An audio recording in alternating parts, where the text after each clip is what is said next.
With less than a week to go before the relaxation of rules, the Prime Minister has confirmed laws for 3 households to mix would remain in place, but has urged people to plan for a merry little Christmas. Despite Boris Johnson telling MPs there was still unanimous agreement across the 4 nations, leaders of devolved authorities have urged different degrees of caution, prompting fresh criticism of the government's strategy. We are joined now by the Home Secretary, Priti Patel. Thank you for joining us this morning, Home Secretary. Obviously, that breaking news we were just hearing, and I'm sure you may have heard some of it from Avon and Somerset Police about this young girl who has gone missing, Tilly, trying to track her down. As you know, the pressure on our police force at the moment is huge. You are announcing today some extra funding for the police force, and cases like this are exactly why we need them right now in this what has been an extraordinary year. Yeah, that's absolutely right, Ben, and good morning as well to your viewers. I mean, I've just seen some of the footage in the news about the missing girl, which is terribly distressing, it really is, and I would urge anybody that knows any information, please contact the police. I mean, that's incredibly harrowing for her parents as well. But we are announcing more funding for policing today, over £15 billion. And alongside that, that's money to recruit more police officers. We're on track to recruit over 6,000 police officers. We're around that number thus far. And obviously going into next year, my big commitment to increase 20,000 more police officers. But we've seen the police, and I pay tribute to them around the country. I've had such a privilege throughout this year, meeting officers across the country, seeing them enforce coronavirus rules and regulations, while also, Ben, doing, the bread and butter, keeping us safe, keeping crime down, going after people that cause great harm, taking weapons off the streets, keeping us safe. And, they are incredible people, our police officers. Underneath that uniform that they wear, they do incredible work. This is not part of the spending review. This is new money that you found today. No, so Kate, this is money that has come through my negotiations with the Treasury, so through the spending review. And, of course, now we're doing the allocations force by force, which we are publishing today. So this is new money for policing for the next financial year. And within that, obviously, the money that goes on top of the allocations, but the money that is dedicated to police recruitment as well. Yeah, that's a very clear, heartfelt tribute you've made to our police force. And you've toured the country and you've been able to see the work that they're doing in what has been a tricky time.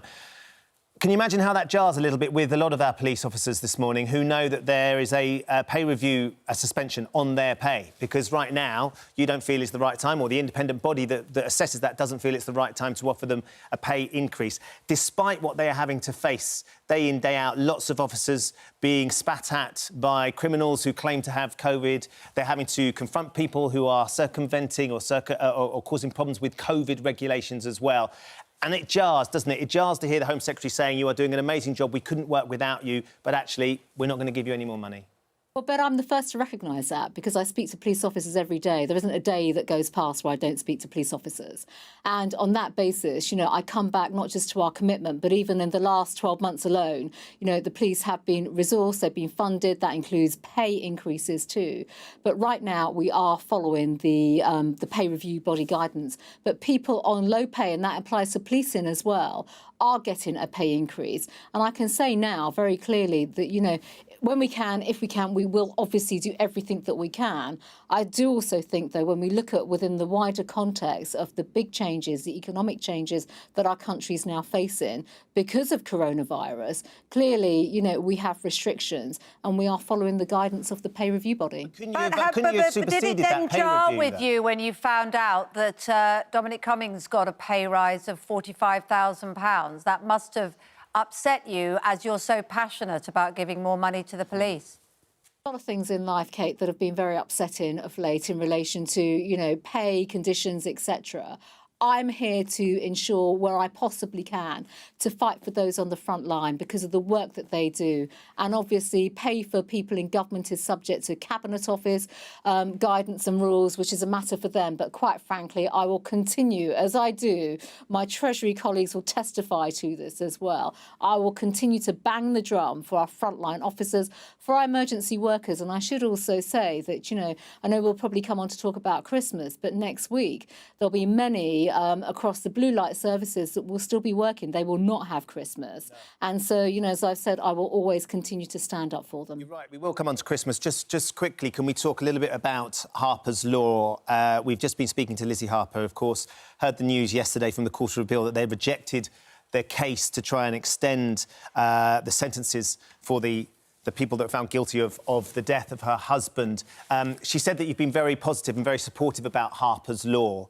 700,000 people have signed the petition to get it taken into law to protect our frontline emergency services in case this were to happen, God forbid, to any of them. She said she needs to speak to Robert Buckland about getting this to law. What sort of positivity and support can you give her today with regards to actually making this happen, Home Secretary? Because it's one thing talking about it, but it's the other thing to actually get it into law to protect our emergency services. No, I completely, Ben, understand that. And I do want to pay tribute to Lizzie and Andrew's family, who I've met a number of times. Very recently, in fact, to talk about this with the Lord Chancellor, Robert Buckland. So we are working, Robert and I are working together on looking at how we can change the laws. Lizzie understands that, as does Andrew's family members that we've been speaking to as well. There are changes around criminality, thresholds, all sorts of things that the Lord Chancellor is specifically looking at. So that will come and that work is underway. But, Ben, you've also mentioned protecting our emergency service workers, and you've heard me, many others have heard me say this over the last 12 months, that we will introduce laws, and we're going to do this in January, next month now.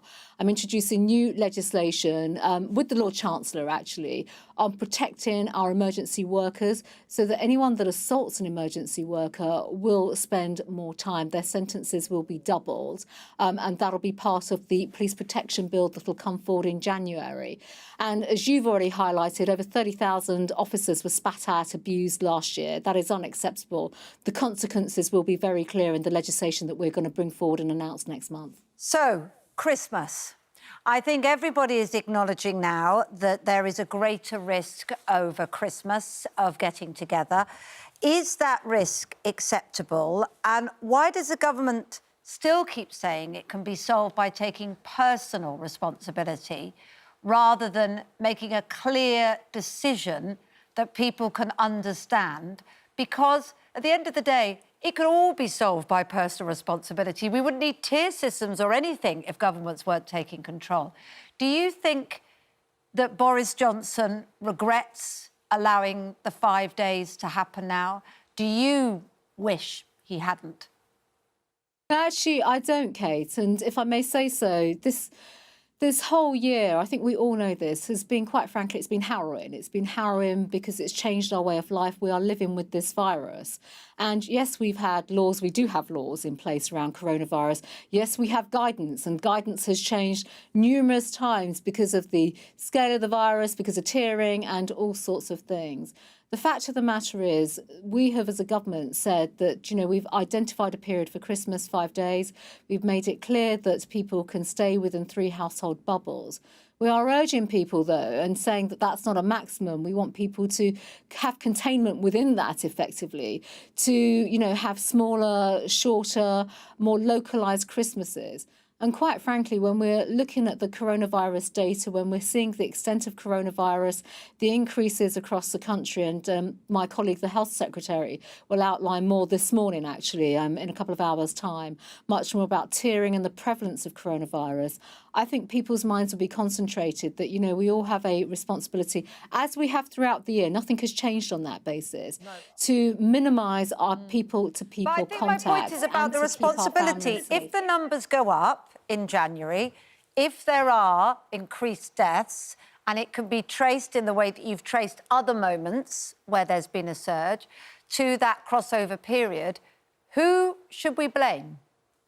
I don't think this is about blaming anybody, Kate. We're living with this virus. Who is responsible? Are you saying it will be us as individuals, or will it be the construction of the rules? I don't think this is about blaming at all. The fact of the matter is we're living with this virus, and this virus is spreading. Now, we all understand the parameters of coronavirus. We all know about how to keep ourselves through socially distancing, through, wearing face coverings, and also hygiene issues, but minimising contact with people. actually helps to stop the spread of the virus, and infection control is crucial.